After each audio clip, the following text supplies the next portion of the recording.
title holder, Thomas Hearns. Hearns won this title against Wilfred Benitez back in 1982.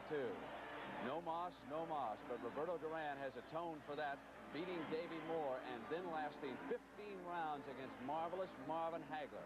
How will he do against this man, Thomas Hearns? Will he be the Hitman again on this night? This is a chance for Hearns now to move into the big money fight, and just prior to the start of it, Duran was not like his usual self. He sat down in the corner. Generally, he dances around the ring as an opponent comes up, trying to taunt and intimidate. But that was not the case on this warmish evening in Las Vegas. So coming up now, we'll have Tim Ryan and Gil Clancy with the call. We'll have the first round here from Las Vegas. It is Hearns against Duran in just a moment.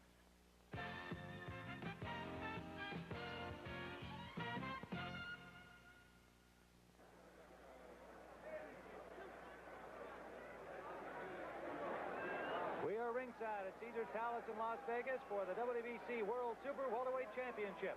Roberto Duran and Thomas Hearns. Let's join our ring announcer now, Chuck Hall. Ladies and gentlemen, this next bout of the evening is sanctioned by the Nevada State Athletic Commission, Art Louis, Chairman, and by the World Boxing Council, Jose Suleiman, President. The officials are signed by those two governing bodies. The judges are Newton Campos of Brazil, Harry Gibbs of England, and Hans Kessler of Belgium. The timekeeper is Charlie Ross. Counting at the knockdown, Jane Broadfoot. And the referee is Carlos Padilla. This is the main event of the evening. 12 rounds of boxing for the Super Welterweight Championship of the world. Introducing, in the red corner, the challenger, fighting out of Panama City, Panama, weighing an even 154 pounds. He has a professional record of 77 wins, 5 defeats, with 58 knockouts. He has held 3 world titles in his career. He is the man with the hands of stone, Roberto Duran.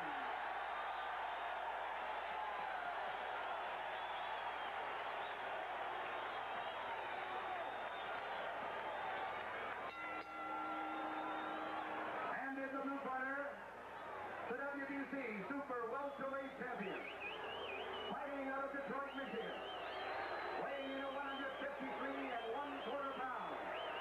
His professional record consists of 38 wins, 1 defeat, with 32 KOs. No longer is he called the Motor City Cobra. He has returned as Thomas, the Hitman, Hearns.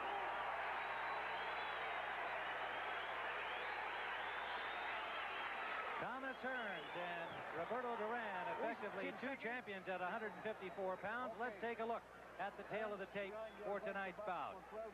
Thomas Hearns came in right at the limit of 154 pounds as we see the referee Carlos Padilla giving the instructions, and Roberto Duran at 153 1/4. Of course, the reach advantage goes to Thomas Hearns with 78 inches to 67 inches for Roberto Duran. The age factor, well, could be one. Thomas Hearns, certainly in his prime at 25, however, has had only 2 fights in the last 2 years because of hand injuries. Roberto Duran will be 33 years old tomorrow. The fact that he's had to come down from weight up to close to 190 pounds to get to 154, the older he gets, the tougher that task must prove, and the effect of it over 12 rounds may be seen tonight. Round number 1. Carlos Padilla is the referee. He will not score. Harry Gibbs from England, Newton Campos from Brazil, Hans Kessler from Belgium will be the scoring judges on the 10-point must system. 9 or fewer points to the loser of a round. And Roberto Duran has a real heavy beard. In most states, that's illegal. I'm surprised that Emmanuel Stewart didn't complain to the commission about that. Well, Thomas Hearns has a real light beard, so well, so far the beard championship has gone to Roberto. But your point is quite well taken, Gil. We'll see if it has an effect that you can pick up in terms of Hearns landing his blows to the face of Duran.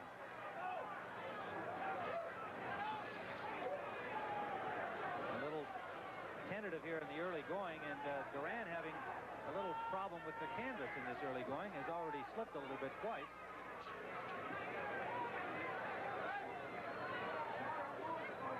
Degrees.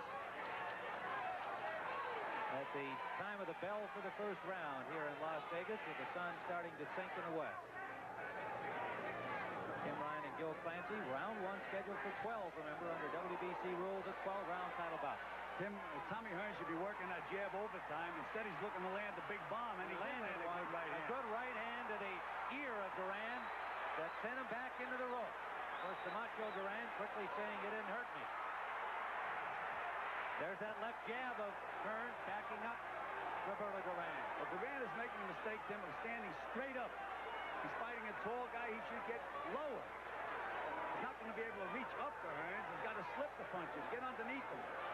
Can't get his head moved back with that jab, or he's really going to get nailed. Under a minute to go, and Duran slipped. However, there is blood over the left eye, the left eye of Roberto Duran. They sliced and left it like it's on the eyelid in the corner of the left eye of Roberto Duran. And Hearns is backing Roberto Duran up at will.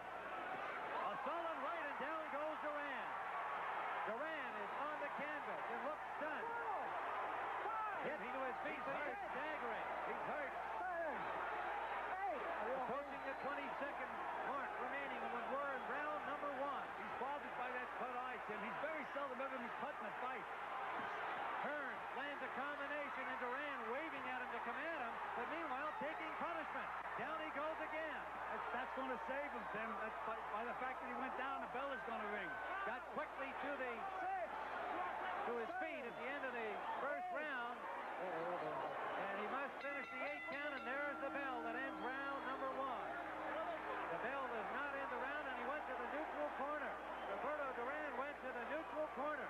He did not realize where his corner is, so Duran is in deep trouble. Thomas Hearns with a vicious attack. Let's look at that first knockdown, Tim. Here's Roberto Duran standing straight as a stick, right in front of Tommy Hearns. Hearns is measuring him now, weaves a little bit, and bang, right on the chin with a good right hand. Tremendous shot by Thomas Hearns, and he immediately had Duran in trouble again, knocking him back into the ropes, and Duran goes down one more time in this first round. Tim, he knows he has to hurt Bailey, and he's going for throwing caution to the wind and just throwing punches in bunches. Duran is really in trouble now, Tim, leaning back, trying to get away. Where can he hide? He can't. Those punches are coming fast as lightning. A tremendous body punch, another body punch, flips him right off his feet, Tim, and down again. Here comes Tommy Hearns out now, Tim. He knows he's still in trouble. He's going to try to finish him off right now. We're now into round number two. Thomas Hearns moves quickly to the center of the ring. A cut on the left eyelid of Roberto Duran. Roberto Duran can survive the knockdowns of round one. Remain to be seen. He looks still a little wobbly to me, Jim. He's still straight up in the air, Tim. You have to get low when you fight a fighter like Tommy Hearns. Good left and a right behind it by the champion. Duran in trouble again in his corner. Has not hung on at all. Now, finally, he grabs Hearns. Hearns got several free shots with Roberto. He's wobbly, Tim. His legs are still wobbly. Just trying to cover up. Another solid right hand by Thomas Hearns in a combination. The referee Padilla watching. There, he's up in the air again. Duran just playing on instinct, though, Gil. He's just hanging a big right hand. That's it, Tim. Anytime you fall forward, the fight's over, Tim. A huge right hand by Thomas Hearns. Right to the cheekbone of Roberto Duran, and it is all over. A second round knockout for the Hitman, Thomas Hearns, who said he would knock out Duran in two, and he did just that. He sure did, Tim. We've said so many times before, a fighter can go into the ring and he can age overnight. And that's exactly what happened to Roberto Duran. He didn't have it from the opening bell. Back live here in New York, we're standing by to talk live with the Hitman, who is back, Thomas Hearns. And up in Boston, you can see the man he might be fighting next, Marvelous Marvin Hagler. We'll look at some replays of Hearns' greatest triumph, and we'll look ahead with the champions when we return after this.